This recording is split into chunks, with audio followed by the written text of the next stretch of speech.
స్వాతంత్ర దినోత్సవ వేడుకలకి గుంటూరు నగరం సిద్ధమవుతున్నటువంటి పరిస్థితి ఉంది.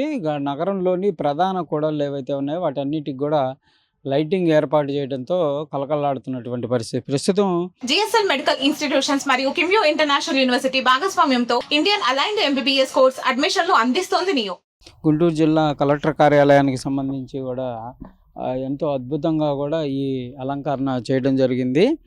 జెండా కలర్స్ ఏవైతే ఉంటాయో త్రివర్ణ పతాకానికి సంబంధించినటువంటి ఆ రంగులు క్లియర్గా కనిపించే విధంగా ఈ కలెక్టరేట్ని కూడా అలంకరిస్తున్నటువంటి పరిస్థితులు కనిపిస్తున్నాయి. రేపు జరిగేటటువంటి వేడుకలకి సర్వాంగ సుందరంగా కూడా కలెక్టరేట్, అదేవిధంగా పక్కన ఉన్నటువంటి ఎస్పీ కార్యాలయం కూడా ఎంతో అద్భుతంగా సిద్ధం చేస్తున్నారు. దాంతోపాటు నగరం పాలనలో ఉన్నటువంటి రోడ్లన్నిటికి కూడా ఈ అలంకరణ లైటింగ్ అయితే ఏర్పాటు చేశారు. రాత్రి సమయంలో ఇది కనువిందు చేస్తున్నటువంటి నేపథ్యంలో అనేక మంది కూడా ఇక్కడికి వచ్చి ఫోటోలు దిగడానికి కానీ, అదేవిధంగా సెల్ఫీలు దిగడానికి కూడా ఇక్కడికైతే వస్తున్నటువంటి పరిస్థితులు కనిపిస్తున్నాయి. ఎంతో అద్భుతంగా ఈ అలంకరణ చేయడంతో అందరూ కూడా ఆకర్షితులవుతున్నారు.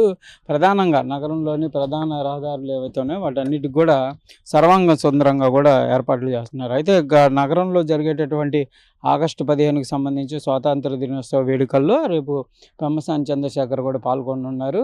టీడీపీ కార్యాలయంలో జరిగేటటువంటి ఈ వేడుకల్లో ఆయన పాల్గొంటున్నట్టు కూడా తెలుస్తుంది. దాంతోపాటు పెరడ్ గ్రౌండ్లో జరిగేటటువంటి కార్యక్రమంలో గుంటూరు జిల్లా కలెక్టర్తో పాటు అధికారులందరూ కూడా పాల్గొనున్నారు. ప్రధానంగా రేపు సర్వాంగ సుందరంగా కూడా నగరం అయితే ఉండేటటువంటి అవకాశాలు కనిపిస్తున్నాయి. కలెక్టరేటు, అదేవిధంగా ప్రధాన ఏదైతే ప్రభుత్వ కార్యాలయాన్నిటికి కూడా ఎంతో అద్భుతంగా కూడా ఈ అలంకరణ అయితే చేసినటువంటి పరిస్థితుల్లోనే ఇటు నగరంపాలెం కంకరకుంట గేటుకి సంబంధించినటువంటి బ్రిడ్జి నుంచి మూడు బొమ్మల సెంటర్ వరకు కూడా ఈ కలర్స్తో ఏదైతే లైటింగ్ కూడా ఏర్పాటు చేయడం జరిగింది. చాలా అద్భుతంగా ఇవి ఉంటున్నటువంటి నేపథ్యంలో కూడా చాలామంది ఇక్కడికి వచ్చి వీటిని వీక్షిస్తున్నటువంటి పరిస్థితులు కనిపిస్తున్నాయి.